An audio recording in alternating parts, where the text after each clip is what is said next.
we love and the name that we bear, we will lift up our hearts and sing. 'Neath these banner we'll stand as we walk through this land. Through the ages His praise we'll sing.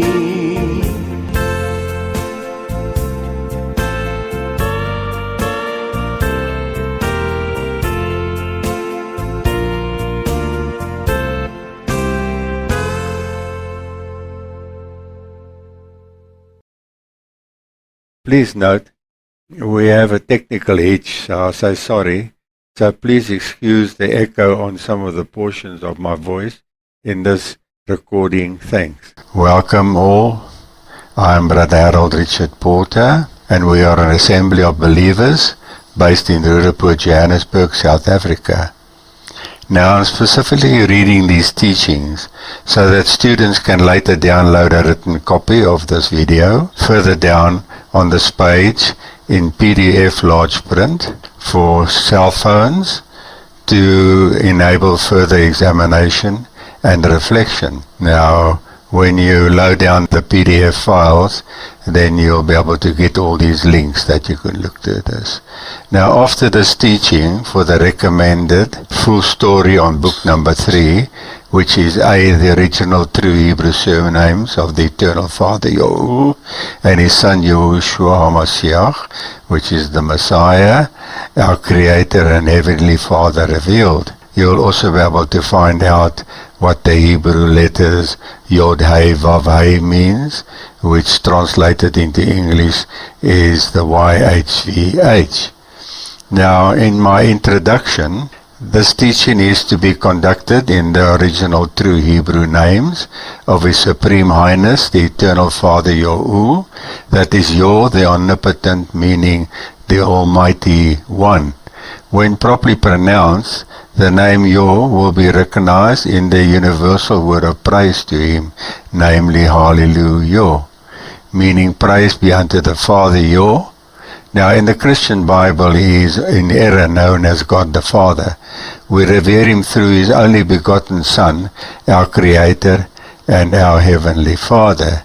It is His angel Son who in the Old Testament appeared unto Moses in the burning bush as Yahu, meaning Yah is He, abbreviated YHVH, and in the original Exodus 3 verse 1 to 15, in the New Testament as Yahushua HaMashiach, pronounced Yahushua, meaning Yahu of the Old Covenant, the YHVH has delivered.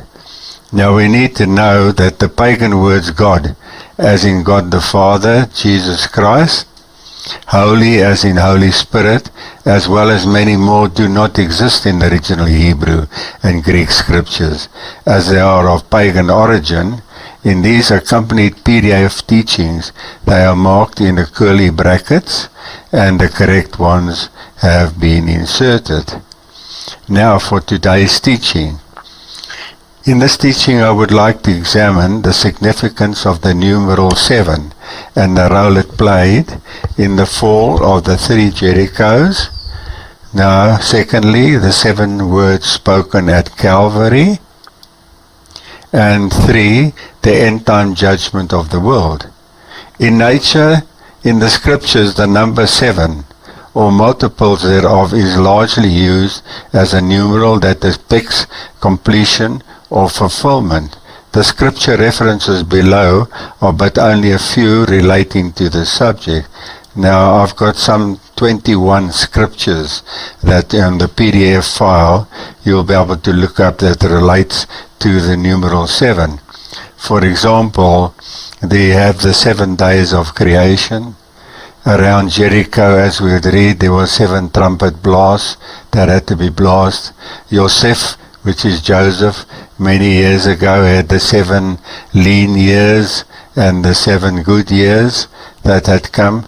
And so the numeral 7 is very dominant as referred to nature. We can even look that the fishermen once told me that when they want to go out with their boats, that they look for the big wave. and then they go out, because seven waves later is the next big wave. And so the numeral 7 is very evident in the scriptures and in nature itself. We can carry on and talk about this for a very long time. Now, many years ago, the first Jericho, we read in Joshua 6 verse 1, now Jericho was securely shut up because of the children of Yosharol. Now let me just explain. The word Yosharol means the upright one of Yor. Now, which was the name Israel given to the Israelites as such, was actually a pagan name, referring to Isis, referring to Ra, and then referring to El, the Babylonian god. So this is a completely pagan interpretation, and the right word is Yosharol, the upright one of Yor. Now verse 2, and Yehu said to Joshua, see, I have given Jericho unto your hand, its king and its mighty men of valor. You shall march around the city, all you men of war. You shall go around the city once. This you shall do 6 days. Now for 6 days they shall march around the city with these big walls over there. And the 7 priests shall bear 7 trumpets, again the 7 of rams' horns before the ark. But the 7th day you shall march around the city 7 times, and the trumpets shall blow. It says, it shall come to pass when they make a long blast with the ram's horn, and when you hear the sound of the trumpet, that all the people shall shout with a great shout, and then the wall of the city will fall down flat, and the people shall go up every man straight before him. And Joshua rose early in the morning, and the priests took up the ark of Yehu, and the 7 trumpets, bearing 7 trumpets of ram's horns before the ark of Yehu, went on continually and blew with the trumpets, and the armed men went before them, but the rear guard came up after the ark of Yehu, while the priests continued blowing these trumpets. And the 2nd day they marched around the city once, and returned to the camp. So they did this for 6 days. So for 6 days they went around the camp blowing these trumpets, horns over there, and once around the city each time. But it came to pass that on the 7th day they rose early about the dawning of the day, and marched around the city 7 times. In the same manner, on that day only they marched around the city 7 times. And the 7th time it happened that when the priests blew the trumpets, that Joshua said to the people, shout, for Yehovah has given you the city.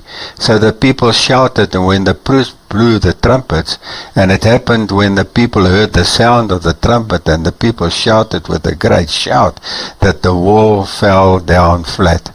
Now, it's one thing reading these things, but these people built massive walls in those days to be able to protect themselves over there from the enemy. Do you imagine that the power that happened from heaven, that these walls just collapsed down into the earth, they just disappeared, and these Israelites walked around?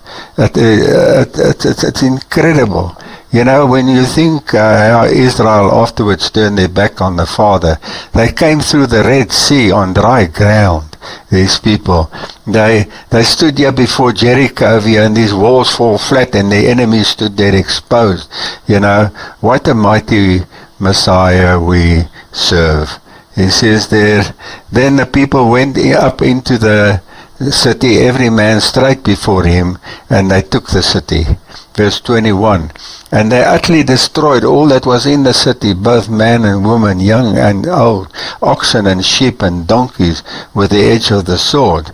The Father had given the victory against these people that were hiding behind walls over there, because he had promised them. Jericho had to fall flat. And it was the stronghold at the beginning of this promised land that He'd given to them. So on their journey, this had to be taken out of the equation. And here, Yahu in the Old Testament, our Yahushua, showed His mighty power with His people. Many years ago, the ancient city of Jericho was the first stronghold that stood in the way of Yosharul's conquest of the promised land. If they were to inherit the land and His promises, it was imperative that this city should be conquered and removed out of the equation before they could continue on the quest that the Father had put on them. Now, Messiah speaks in patterns. And as Jericho was shown as a natural power pattern, what happened at Calvary, the life and works of Messiah with the redemption and Him being impaled on the stake, was fulfilled in a pattern too. It was only right that the second Jericho, which is the spiritual era now, the second of this pattern, in the same way the walls of spiritual Jericho, empowered by the law of sin, stood ominously looming and defiant in the path of spiritual Yosharol. So the wages of sin, as we will see over here, stood between man and being able to, with an open heart, serve the Father. This is why Yahushua taught us, Our Father which art in heaven, hallowed be thy name, thy kingdom come, thy will be done on earth as it is in heaven. Now, because of the sin we stood, He says, forgive us our trespasses. But this our law of Moses kept us as transgressors, because we had all sinned and come short of the right rulings of the Father. So Messiah had to break down spiritually the walls of the law of Moses. That's why we don't keep the law of Moses no more. Messiah is the victor. This presented them from passing through to the new promised land, with the reward of heaven's bounty and the ultimate prize of immortality. The law was quoted in the scriptures below, that all have sinned and therefore doomed to die. So we had this wall. We can't go back to heaven because we've all sinned and we're doomed to die. But He says here in Romans 3:23, for all have sinned. So all of us, we had a massive problem over there. For all have sinned and come short of the right rulings of the Father. He says here in Romans 6:23, for the wages of sin is death. So in other words, we've all sinned. So we're all going to die. This is why Messiah had to come and pay with His sinless body, to be able to redeem you and me and bring down the spiritual law, spiritually speaking, this law that told me and you that we're going to die. He says, for this reason it took the greater Joshua, namely Yahushua Messiah, as a pattern. You see, He's the greater Joshua. He says there, to lead spiritual Yosharol into victory against the stronghold of the law, which represented the wall of spiritual Jericho, the promises, and to the promises beyond. So it was our sins that was keeping us from the right rulings of the eternal Father. Now, the 7 words that Messiah spoke on Calvary, it had to be 7 declarations that He would have to say at Calvary, is the one that we looked, that would break down the stronghold of sin when He gave His life for sin. And He says over here, we've got a picture of someone being impaled on a stake. Now, I just want to, at this moment, reiterate too that the fact that Messiah was not hung on a cross. Here Messiah was impaled on a straight pole this way, and not on a cross like Constantine would want to give you. Now, these 7 trumpet blasts symbolically show forth that Messiah would speak 7 words that was needed for the redemption of mankind. And the first one is, Father, forgive them, for they know not what they do. That He cried out over there. Then He said, surely I say unto you, today you will be with me in paradise. Then His next word Woman, behold your son. Son, behold your mother. And then in John 19 he says, I thirst. And then we read over here number 5, Uli, Uli, lama sabachthani, meaning, my Almighty One, why have you forsaken me? Now, here people ask me, why do I say Yo'ul? Now, the name of the Eternal Father's name is Yo. When we say hallelujah, we saying praise be unto you.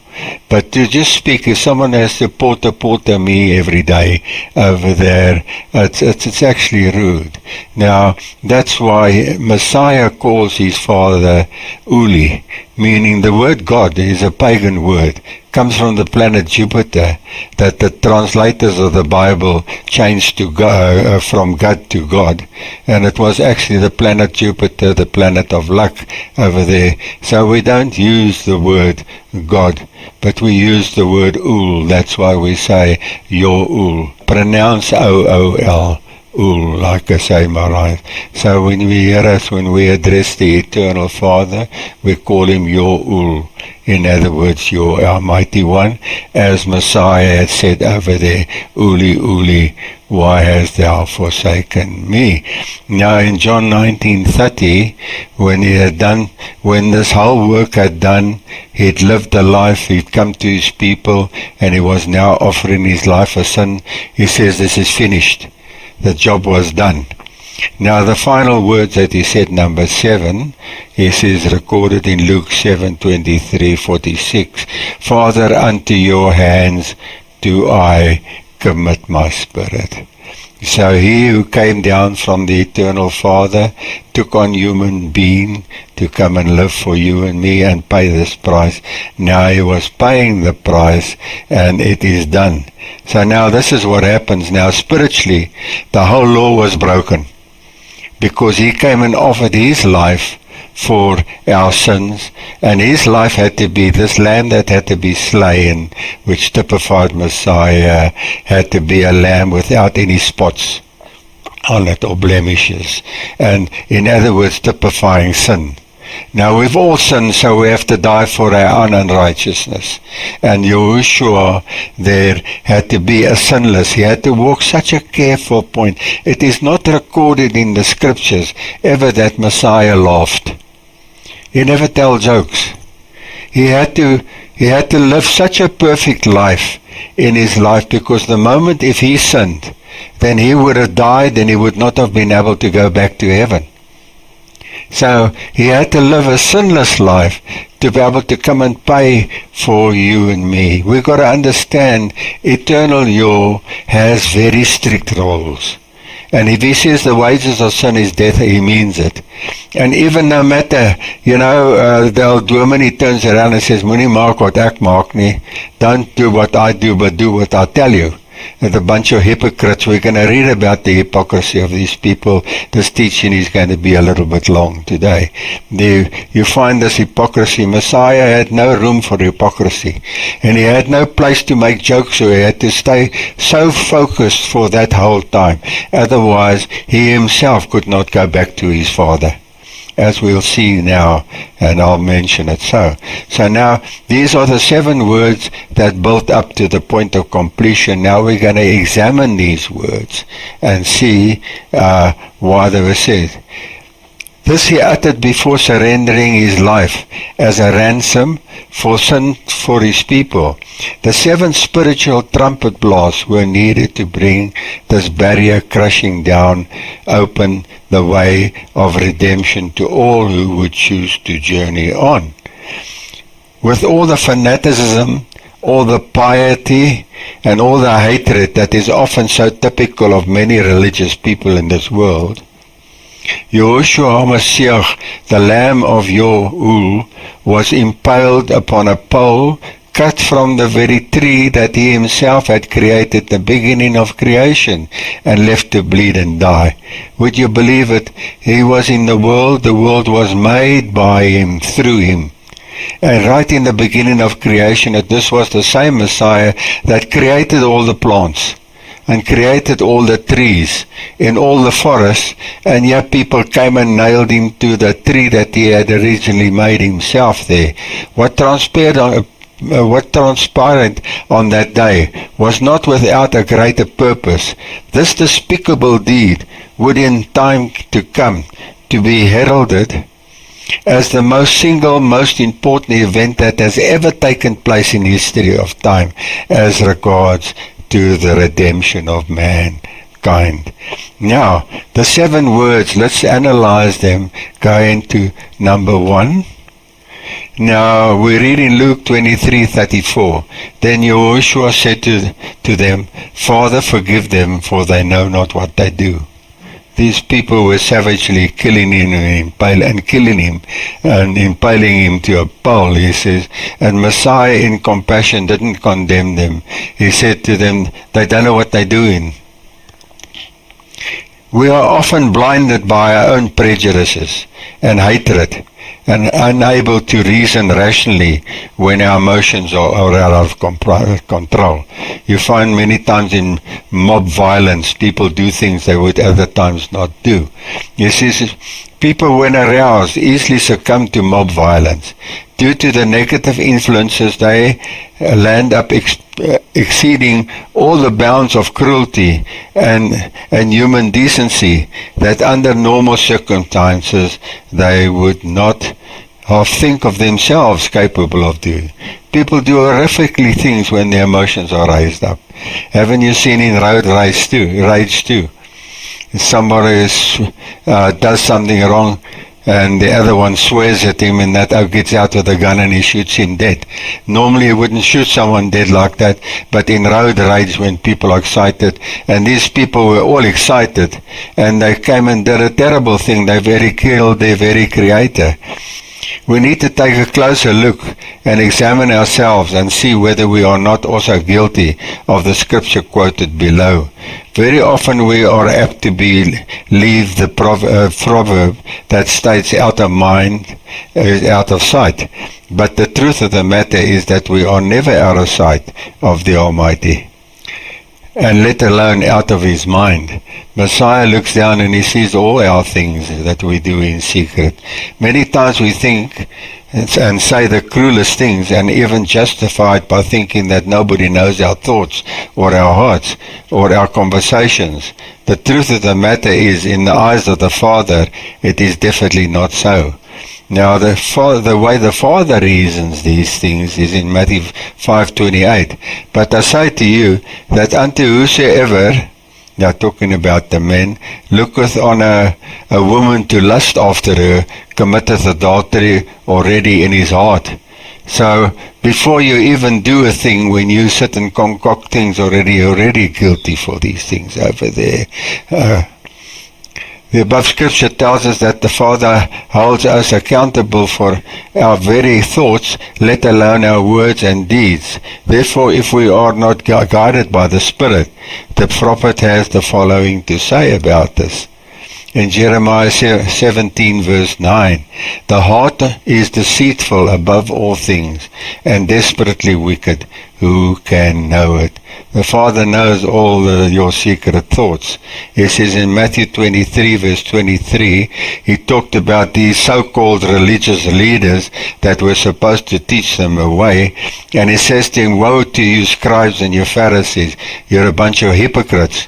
For you pay tithes of mint and anise and cumin, they feel, because they bring money to the church, and have neglected the weightier matters of the law, which is justice, compassion, and trust. Now, we find this in our society too. The rich man pays the magistrate, and then he sits and lies, and the innocent person goes there and thinks he's going to get a fair shake. In the meantime, they've been concocting behind, and there's been no justice in this time too. And these scribes and these Pharisees were exactly the same thing. Now, I can go on and on about this. He says, justice and compassion and trust, these you ought to have done without leaving the others undone. He says, you blind guides, you strain at a gnat, a little chocha, a little bug, and you swallow a camel. instead. You worry about the little details of small little things, but when it comes to the weightier issues, you stand before me. Now he says, woe to you scribes and you Pharisees, you hypocrites, for you cleanse the outside of the cup and the dish, but inside they are full of extortion and self-indulgence. He says, blind Pharisees, first cleanse the inside of the cup and the dish, and the outside of them may be clean also. Now he's speaking metaphorically. Woe to you scribes and you Pharisees, hypocrites, for you are like whitewashed tombs. You look very nice outside, which indeed appear beautiful outwards, but inside you're full of dead man's bones and full of uncleanliness. Even so, you also outwardly appear righteous to men, but inside you are full of hypocrisy and lawlessness. Woe to you scribes and you Pharisees, hypocrites, because you build the tombs of the prophets and adore the monuments of the righteous, and say, if we lived in these days of our fathers, we would not have been partakers of them in the blood of the prophets, because they killed these prophets, these people. And at the same time, they put these prophets into burning tar. They put them into pits of dung. They humiliated them. They mocked them and stuff. That's why you find that you'll just be a little few. Messiah, amongst all Christianity and these people, he says there's going to be one or two in a city, or one or two in a little family. There will not be in a crowd. At the end of time, over 6,000 years, we will be the right amount. But you know how much garbage there is out over there. People that have not been baptized, people that have not given their lives to Messiah. At the end of the time, they're going to be destroyed in the fires that come ahead of time there. Now, the days of our father, we would have not been partakers with them in the blood of the prophets. Therefore I say unto you against yourselves that you are the sons of those. You're their children, he says, who murdered the prophets. And how you find over these things, I've got this neighbor over next door, he plays this very loud doof doof doof music and stuff. His little kid, he's got 4 kids over there. They would learn the ways of their children, their parents, not to respect their neighbors. And he says, your children are going to follow the same as you. The apple hasn't fallen very far from the tree. Messiah, being a prophet himself, was indeed predicting that his own impending fate shortly to come. He knew what they were going to do to him. So he was speaking ahead of time. He says, fill up the measures of your father's guilt, you bunch of serpents and vipers. And this I can say to these religious teachers, most of them in Christianity too. They have taken the scriptures as they were written by the Spirit of eternal law and inspired by men that were reputable, the prophets, the disciples, and these people to bring you the good news. They went and took the name of Yahushua out, and they put the name of Isus in there, which became Jesus. But if you read Latin, the Latin language that was spoken in the time of the Roman Catholic things, the sus means a pig. They ended up calling our Messiah a pig. And I can carry on for how they have corrupted and changed the scriptures. What we've got today is the Catholic Bible that has been completely corrupted, and we have to come in our little assemblies. It's my job to be able to bring these things straight again, to tell you don't follow these ways. Now, have the scribes and Pharisees really changed? These people lie to these people. They dress up nicely over there and they look very good, and half of these churches have become a rock and roll session these days too. And the actual quietness of the Spirit of eternal law is not over there. He says, fill up the measures of your father's guilt, you serpents. They feel that they are looking what they call holy, which we know name as set apart. They look so good to the people, but he says to them, you bunch of serpents, you bunch of snakes. That's what the Father thinks of them. He says, how can you escape the condemnation of hell? You can only read the scriptures a while, then you start realizing, hey, there's big faults over here. And the Father is teaching you and me to come out of spiritual Egypt. Come out of them, my people. And this is our message here today. Therefore, indeed, I send to you the prophets and the wise men, the scribes. Some of them you will kill and impale, and some of them you will scourge in your synagogues and persecute from city to city. When you want to tell them the truth, people don't want to hear. People scold you. Our sister said too, they get up against you in the workplace all over because they feel you different and they hate righteousness in their heart. That upon you may come all the righteous blood shed on the earth, from the blood of the righteous Abel to the blood of Zechariah the son of Bechariah. Now this was John the Baptist's father, whom you murdered between the temple and the altar. They murdered these people for speaking the truth. Surely I say to you, all these things will come upon this generation. O Jerusalem, Jerusalem, the one who kills the prophets and stones those who are sent to her. How often I wanted to gather your children together as a hen gathers their chickens under her wings, but you were not willing. See, your house is left to you desolate. For I say to you, you shall not see me no more till you say, blessed is he who comes in the name of eternal Yoel. Yahushua comes in his Father's name. He carries the name Yo, is our Savior. He says, you will not be accounted by me again until you bless my Father's name, which we have come here today to do. Having the knowledge of all the above, Yahushua looked above and beyond his own personal grievances, cruelty and injustice that was being made to be suffered at the hands of these aggressors. He chose rather to take into consideration their blindness of spirit and their ungenerated hearts, asking the Father's forgiveness, saying, Father, forgive them, they don't know what they're doing. The sin has blinded them. He could have called a million angels just to obliterate those people. Yet then what would have happened to you and me if he didn't die for our sins? So he had to hold back at all these things and still in his heart forgive their blindness and their bad deeds. Now in John 3 verse 17, for the eternal law sent not his Son into the world to condemn the world, otherwise they would have been killed like the walls of Jericho. They would have just been fallen flat over here.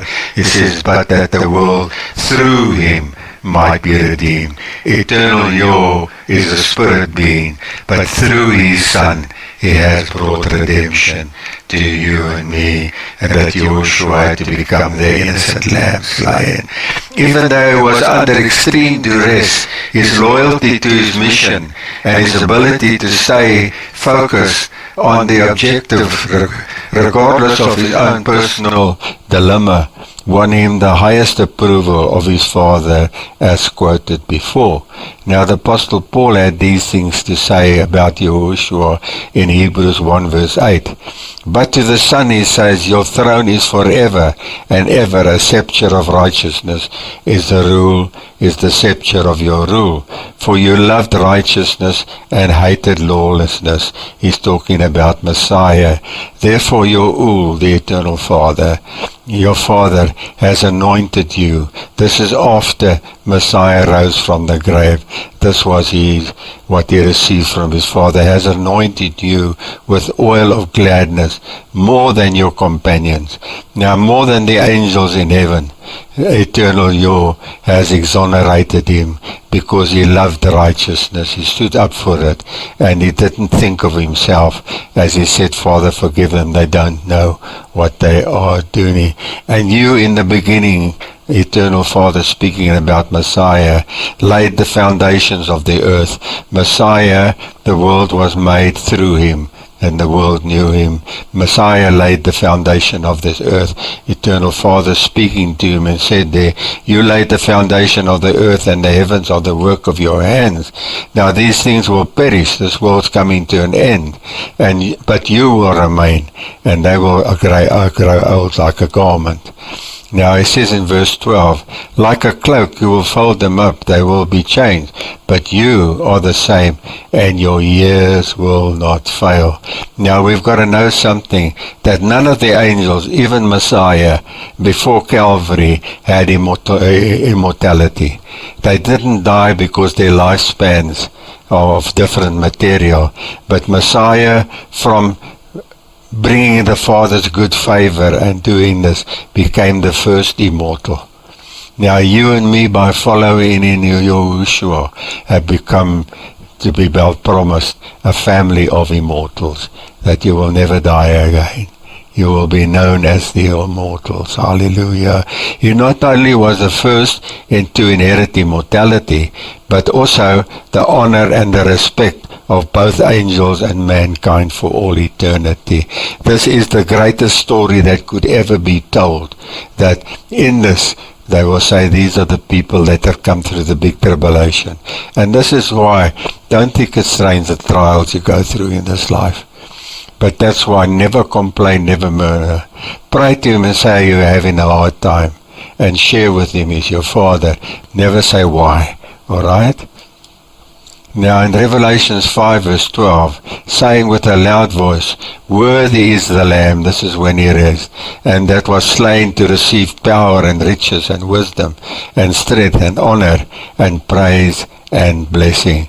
It was on the day of Pentecost, 50 days after the resurrection of Messiah, that Peter, the emissary, the disciple, who was filled with the Spirit, addressed the crowd that had gathered, confronting them with their sins. And as a direct result, 3,000 people repented, and after confessing their guilt, they were baptized for the forgiveness of their sins. When Peter stood and said, you killed Messiah, they said, gee, what have we done? We didn't know. And they confessed and they got baptized. Hallelujah. Now in Acts 22, we read, men of Yahushua, hear these words, Yahushua of Nazareth, a man attested by eternal Yah, who to you by miracles and signs which his Father did through him in your midst, as yourself also know. He's talking about Messiah and the life that he gave, him being delivered by the determined purpose and the foreknowledge of the Father, you have taken by lawless hands and have impaled and put him to death. Now when they heard this, they were cut in their heart and said to Peter and the rest of the apostles, men and brethren, what shall we do? Then Peter said to them, repent, let every one of you be baptized in the name of Yahushua Mashiach for the remission of sins, and you shall get the gift of the Father's Spirit, the Ruach Kodesh. Now, for this promise is for you and for your children and for all who are afar off, as many as the eternal Yahuwah will call. And with many other words he witnessed and exhorted them, saying, be delivered from this perverse generation. He says, then those who gladly received the word were baptized, and that day about 3,000 lives were added to them. This was the very first beginning of the church that had started, and they continued steadfastly in the apostles' teachings and the fellowship in breaking bread and prayers. They came together like you and me to spiritually break bread. These people, by their own admission, were guilty of the death of Yahushua because of their sins. And if they had not asking for his Father for forgiveness for their sins as he hung on the stake and pushed through with his mission, they, as well as we, would not have a second chance. If Yahushua did not die for you and me, we would not have had a second chance. Now the second word that Messiah had said on the Calvary at Luke 23:43, and Yahushua said to him, as surely I say unto you, today you will be with me in paradise. Then one of the criminals who hung blasphemed him, saying, if you are the Messiah, save yourself and us. But the other answered and rebuked him, saying, Do you not even fear the Almighty, seeing that you are under the same condemnation? And we indeed justly, for we received our due rewards of our deeds, but this man has done nothing wrong. So when he said to Joshua, Remember me when you come into your realm. And Joshua said to him, As surely I'll say to you, today you will be with me in paradise.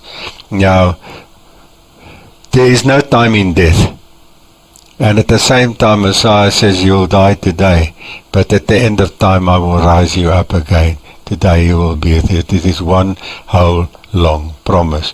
We are once more reminded of Messiah's unselfishness, bountiful compassion, and his willingness to make restitution on our behalf, no matter how wrong our deeds. Even when he was under extreme duress, he more than proved his willingness to listen to our plaint and to forgive our repents. Hallelujah. Now, we will carry on with this teaching. It is rather long, to 7 words, number 3. I'm just going to mention it. When Joshua saw his mother and his disciples, who he loved, standing by, he said to his mother, Woman, behold your son. Now, this teaching is quite long and it's very important. We need to be able to understand that it had to take 7 words of completion. Like the 7 trumpets of Jericho had to go off there, the completion. The Father follows the mathematics in His Word. Our whole universe is put together by mathematics. 13.78 billion years ago, the Big Bang occurred, and this is 13.78 years ago that this happened. And from this time, this whole universe was put together. Only 4.5 billion years ago now was our sun ignited, and life had come to our planet. Only 150,000 years ago was mankind, man and woman created. And so we go on down the list over there, which we've spoken in various teachings. Everything had mathematics to it. When we go there, the smallest thing that we can see is the atom. But now we get the subatomic forces that make up the atom, and all these balances make up the different minerals and things. There's about 120 different minerals in our carnal domain over here. Each have subatomic formulas put together. Our universe is put together in orbits. Our sun goes around, the moon goes around our planets. Our planets revolve, and we've got days and nights, and they keep on going. This is all eternal yours, magnificence, mathematics, and rules. That's why when He tells you the wages of sin is death, He says He doesn't want. And when we look at this country, our country is falling apart through corruption, and people not in mismanagement, right through the hatefulness of man. Joshua came to make everything right, but it cost eternal yours something eternal, because he had to stand by and see his own son bleed and die over there, and he had to allow it, as we will read it further in this teaching. The scripture says, and it pleased the Father. Now that's a terrible translation. The Father allowed His Son to be able to become the Lamb of suffering for you and me, for our sins, because eternal Father is subjected unto His own laws. This universe is not in chaos, and He rules by His laws. And if He tells you, do not sin, then He tells you, I won't take it. We need Messiah to be able to cover our guilt, because we all sin even at times. But now we've got a throne to go before. So when you pray each time, that's why I said, Our Father which art in heaven, hallowed be Thy name. Thy kingdom come. We're looking forward to Your coming. Thy will be done on earth as it is in heaven. Does He not teach us? He says, but forgive us our trespasses. Once you have been baptized, you have now put on a cloak. And now, when you come before the Father, you're not naked. And the Father looks at you as that little baby, that baby's going to have dirty napkins and stuff, like you and me, son. But the Father's prepared to wash our napkins for you and me until you get older enough. But when you get old enough, if you keep on making dirty napkins, then you got a problem, isn't that so?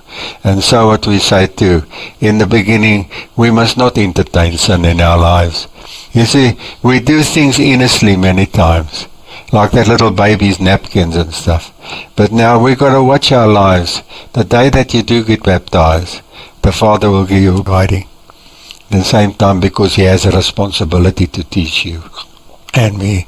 Without being baptized and without having salvation, this world is going to blow itself up. We're heading for World War III, and those that do not get raised with Messiah are going to be incinerated. Eternal Law's not going to burn you up. You're going to burn yourselves up, man, in the hate and the greed. So we need to keep our lives right. We need to get baptized, and the Father willing, in our next service, we'll carry on from number 3. Through countless